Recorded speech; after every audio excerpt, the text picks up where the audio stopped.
સ્વાગત છે। હું છું સુભદ્રા આસારી। હવે જોઈએ આજના મુખ્ય સમાચાર।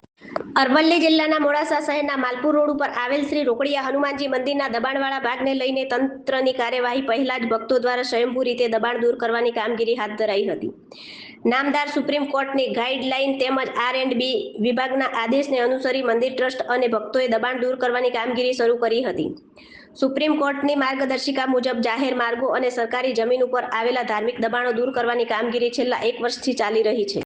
અરવલ્લી જિલ્લામાં પણ મંદિર, દરગાહ સહિતના અનેક દબાણોને લઈને નોટિસો આપવામાં આવી હતી। કેટલાક સ્થળોએ ટ્રસ્ટ સાથે ચર્ચા કરીને દબાણ હટાવવામાં આવ્યા હતા અથવા અન્ય સ્થળે ખસેડવામાં આવ્યા હતા। મોડાસા માર્કેટયાર્ડ સામે આવેલી દરગાહ, દલીલપુર ફોરેસ્ટ જમીન પર આવેલ હનુમાનજી મંદિર અને માલપુર રોડ ઉપરના રોકડિયા હનુમાનજી મંદિર સહિતના 3 ધાર્મિક દબાણો દૂર કરવાની કાર્યવાહી માટે R&B વિભાગ દ્વારા 12 મેના રોજ કામગીરી હાથ ધરવાની નોટિસ અપાઈ હતી અને જરૂરી પોલીસ બંદોબસ્ત પણ માંગવામાં આવ્યો હતો, પરંતુ તંત્ર કાર્યવાહી કરે તે પહેલા જ સોમવારે ભક્તો અને મંદિર સંચાલકો દ્વારા રોકડિયા હનુમાન મંદિરના દબાણવાળા ભાગને સ્વયંભૂ રીતે દૂર કરવાની કામગીરી કરવામાં આવી હતી।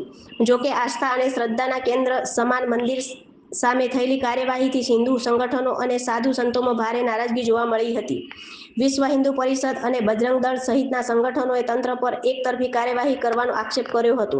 બીજી તરફ પોલીસ તંત્ર દ્વારા સમજાવટ અને શાંતિપૂર્ણ વાતચીતથી સમગ્ર મામલો થાળે પાડવામાં આવ્યો હતો। સમગ્ર મામલે શહેરમાં ચર્ચાનો માહોલ જોવા મળ્યો હતો। રિપોર્ટર જયેશ પટેલ, માલપુર। રાજુભાઈ સગર, સુપ્રીમ કોર્ટની ગાઈડલાઈન મુજબ દબાણ હટાવવાનું R&Bના અધિકારીએ કીધેલું કે ભાઈ આટલું દબાણ છે તમારું, આટલું દબાણ તમે ખુલ્લું કરી નાખો। તો અમે અધિકારીને કીધેલું કે ભાઈ રોડ પર દરગાહ બી છે એ બી જોડે જોડે હટવી જોઈએ। તો અધિકારીએ કીધેલું કે ભાઈ બંને દબાણ જોડે તોડવામાં આવશે, બરાબર। તો તમે તમારી રીતે તમારું દબાણ ખુલ્લું કરી નાખો। એટલે આજે શું પ્રક્રિયા કરી? આજે જાતે પ્રક્રિયા અમે જાતે હાથ ધરેલી છે સુપ્રીમ કોર્ટની ગાઈડલાઈન મુજબ। આજે બધા એકત્રિત થયા છે, શું છે સમગ્ર મામલો?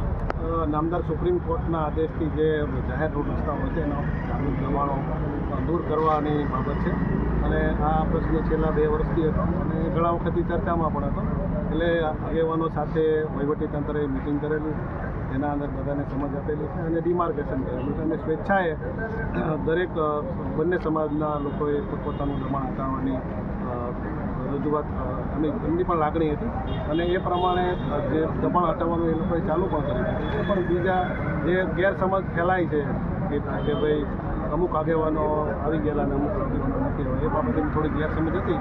પણ જે મંદિર જે તોડવાનું વહીવટીતંત્ર તોડવા આવે કે કાંઈ કરે એ પહેલાં જાતે જ તે આપણે જે જેટલું ડિમાર્કેશન હોવું છે તે હટાવી લઈએ એવો એક એમની ભાવના હતી।